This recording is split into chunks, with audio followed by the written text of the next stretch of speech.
ये है कारगिल, अमेरिका की सबसे बड़ी प्राइवेट कंपनी, जिसे कुछ लोग the worst company in the world कहते हैं। दुनिया की बड़ी बड़ी फूड चेन्स इस एक कंपनी के कंट्रोल में है। फ्राइज वाले आलू से लेकर बर्गर में डलने वाला मीट, बन और इवन चीज भी ये एक कंपनी सप्लाई करती है। किसी जमाने में इस कंपनी के पास अपनी इंटेलिजेंस एजेंसी थी जो CIA के बराबर समझी जाती थी। सिर्फ 2021 में इस कंपनी का टोटल रेवेन्यू था $135 बिलियन। इस कंपनी की मालिक एक ऐसी सीक्रेट फैमिली है जिसके 14 लोग बिलियनर्स हैं। लेकिन हैरत की बात यह है कि आप में से शायद ज्यादातर लोगों ने इस कंपनी का पहले कभी नाम भी नहीं सुना होगा, और उसकी वजह यह है कि ये कंपनी चाहती ही नहीं कि कोई भी इनके बारे में ज्यादा जाने, क्योंकि जब कोई इनके बारे में जानेगा ही नहीं तो कोई कुछ कर भी नहीं सकता। लेकिन इस कंपनी ने पिछले 40 सालों में जो कुछ किया है, अब वक्त आ गया है कि वो लोगों के सामने लाया जाए। सच ये है कि आज की वीडियो में हम आपको बताने जा रहे हैं एक ऐसी कंपनी की कहानी जिसके कंट्रोल में इस वक्त दुनिया की सारी बड़ी फूड कंपनीज हैं। ये कंपनी इतनी पावरफुल कैसे हुई और इसने ऐसा क्या किया कि आज इसे the worst company in the world कहा जाता है। जानने के लिए वीडियो एंड तक देखें।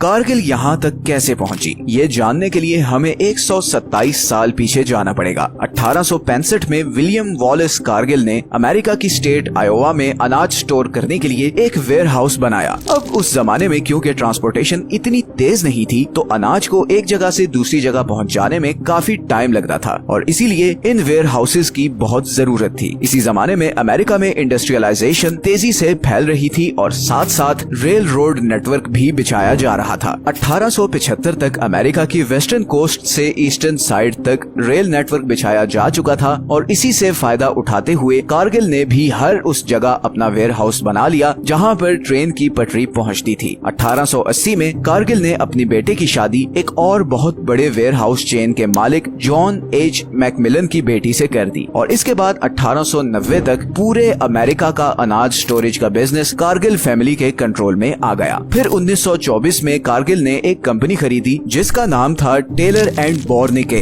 इस कंपनी के पास अपना खुद का एक प्राइवेट वायर सिस्टम था। वायर टेलीग्राम की तरह होता है। जैसे पोस्टल ट्रांसफर में तो आपको फिजिकली चीज भेजनी पड़ती है और उसे एक जगह से दूसरी जगह पहुंचने में टाइम लगता है, वायर में आप चंद मिनटों में अपना मैसेज एक जगह से दूसरी जगह भेज सकते थे। अब क्योंकि कारगिल स्टॉक मार्केट में ट्रेडिंग कर रही थी, तो उसे बहुत ही टाइमली इंफॉर्मेशन चाहिए थी। ऐसे में खुद की वायर कंपनी होने का मतलब था कि उनके पास उस जमाने में एक किस्म का इंटरनेट आ गया था। इसी वायर सिस्टम को यूज करते हुए कारगिल ने कमोडिटीज में इन्वेस्टमेंट शुरू कर दी। टाइमली इंफॉर्मेशन की वजह से उन्हें पता चल जाता था कि किस स्टेट में क्या हो रहा है, और वो फौरन अपना इन्वेस्टमेंट डिसीजन बदल लेते थे, जिसकी वजह से उनका हर डिसीजन उन्हें बहुत प्रॉफिट देने लगा। और यही वजह थी कि 1930s के ग्रेट डिप्रेशन में जब अमेरिका की बाकी सारी कंपनीज बैंकरप्ट हो गयी, कारगिल ने रिकॉर्ड बिजनेस किया, क्योंकि वो अपने इंफॉर्मेशन सिस्टम की वजह से पहले ही जान चुके थे कि एक बहुत बड़ा फाइनेंशियल क्राइसिस आने वाला है, और इसीलिए उन्होंने ग्रेट डिप्रेशन आने से पहले ही बहुत ज्यादा अनाज खरीद कर स्टोर कर लिया। और फिर जब फाइनेंशियल क्राइसिस आया और अनाज की कमी हुई, तो कारगिल ने डबल प्राइस पे अपना अनाज बेचा और प्रॉफिट कमाया, और फिर इसी पैसे को यूज करते हुए कारगिल ने हर सेक्टर में घुसना शुरू कर दिया। अभी तक वो सिर्फ स्टोरेज का काम कर रहे थे, लेकिन अब वो उस अनाज को उगाने का कंट्रोल भी अपने हाथ में लेना चाहते थे। कारगिल ने कई हजार एकड़ जमीन किसानों से खरीदना शुरू कर दी। इसके अलावा ट्रेन, ट्रक्स और इवन अपने समुद्री जहाज भी खरीद लिए। वो अनाज उगाने से लेकर उसे एंड कंज्यूमर तक पहुंचाने का सारा प्रोसेस अपने कंट्रोल में लेना चाहते थे, और अगले चंद सालों में उन्होंने अपना ये गोल अचीव कर लिया। 1970s तक अमेरिका की करीबन सारी पोल्ट्री, डेयरी, अनाज और ट्रांसपोर्टेशन इंडस्ट्री इस एक कंपनी के कंट्रोल में थी, और अब कारगिल अमेरिका से निकलकर पूरी दुनिया में फैलना चाहती थी। और यही वो टाइम था जब कारगिल ने कुछ ऐसा करना शुरू किया जो हजारों इंसानों की जिंदगी अफेक्ट करने वाला था। ये वो टाइम था जब बेबी फॉर्मूला मिल्क और चॉकलेट जैसी चीजें मार्केट में आ चुकी थी। असल में चॉकलेट में बहुत ज्यादा प्रॉफिट होता है क्योंकि इसकी डिमांड बहुत ज्यादा है। मतलब अगर हम आज की डेट की बात करें तो हर साल पूरी दुनिया में करीबन 8 मिलियन टन चॉकलेट खाई जाती है। अब चॉकलेट बनती है कोको से, और ये कोको बहुत ही कम कंट्रीज के पास है। पूरी दुनिया का 70% कोको इधर अफ्रीकन कंट्रीज जैसे नाइजीरिया, आइवरी कोस्ट, गाना और कैमरून में पाया जाता है, तो दुनिया की अराउंड 80% चॉकलेट इधर अफ्रीका से आती है। इसी प्रॉफिट से फायदा उठाने के लिए कारगिल ने बड़ी बड़ी कंपनीज के लिए कोको सप्लाई करना शुरू कर दिया। इन कंपनीज में नेस्ले, मार्स और हर्शीज शामिल हैं। कारगिल ने सबसे पहले फिलीपींस और ताइवान में कोको के प्लांट्स लगाए और वहाँ के जंगलों से कोको निकालकर इन कंपनीज को सप्लाई करना शुरू कर दिया। लेकिन यहाँ पर दो प्रॉब्लम्स थी। एक तो यहाँ लेबर लॉज काफी सख्त थे और दूसरा यहाँ आए दिन तूफान आते थे, जिसकी वजह से कोको निकालना और सप्लाई करना कारगिल को बहुत महंगा पड़ रहा था। कारगिल के नजदीक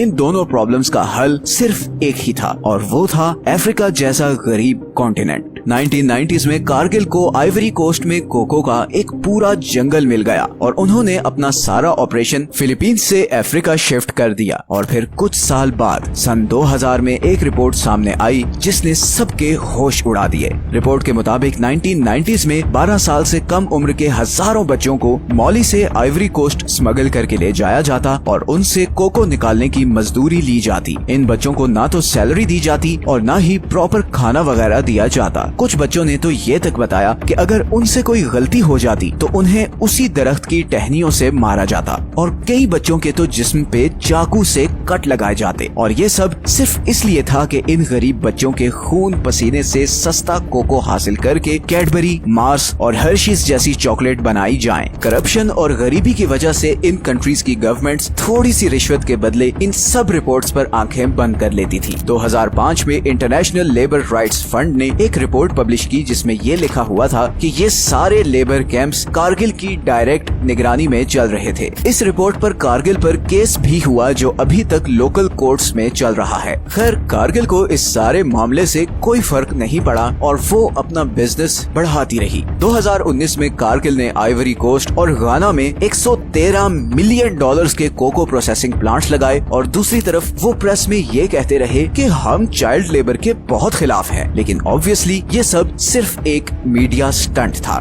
और मैं ये इसलिए कह रहा हूँ कि इसी टाइम पर कारगिल दुनिया के दूसरे कंट्रीज में कुछ और घिनौने काम भी कर रही थी। जैसे कि मैंने आपको पहले बताया कि कारगिल का असल बिजनेस तो अनाज, डेयरी और पोल्ट्री प्रोड्यूस करना, उसे स्टोर करना और फिर एंड कस्टमर तक पहुंचाना है। तो इस सारे काम के लिए कारगिल को बहुत ज्यादा जमीन चाहिए थी, सस्ती जमीन। और ये जमीन हासिल करने के लिए कारगिल ने डिफरेंट कंट्रीज में लोकल गैंगस्टर्स को हायर किया और उनके जरिए जमीन हथियानी शुरू कर दी। 2011 में इंडोनेशिया में एक पूरे गांव को इन गुंडों ने कारगिल के कहने पर आग लगाकर लोगों से खाली करवा लिया। इनका कसूर सिर्फ ये था कि इस गांव के किसी आदमी ने कारगिल के बाग से कोई फल चुराया था। अब इन लोगों की सारी जमीन और खेत कारगिल के कब्जे में थे। इसी तरह 2013 में कारगिल पर इल्जाम लगा कि उसने ब्राजील के एक गांव में यही प्राइवेट आर्मी भेजकर उन लोगों से वो गांव खाली करवाया। इस आर्मी ने लोगों के घरों के दरवाजे तोड़े, इवन औरतों और बच्चों को मारा पीटा और इस डर की वजह से सब लोगों ने वो गांव छोड़ दिया और एक बार फिर वहाँ के लोकल लोगों की जमीन कारगिल के कब्जे में चली गई। इसी तरह 2018 में कारगिल पे ये केस हुआ कि वो कॉर्न और सोया उगाने के लिए अमेज़न के जंगलों को बेहिसाब काट रही है। 2020 में एक रिपोर्ट के मुताबिक कारगिल अब तक अमेज़न में 800 स्क्वायर किलोमीटर के एरिया में सारे दरख्त काट चुकी है। इस सारे एरिया में वो सोया उगाया जाता है जो करीबन पूरी दुनिया की 60% पोल्ट्री को खिलाया जाता है। आज की डेट में कारगिल एक जायंट बन चुकी है। वो 4 और कंपनीज के साथ मिलकर पूरी दुनिया की 85% मीट सप्लाई कंट्रोल करती है।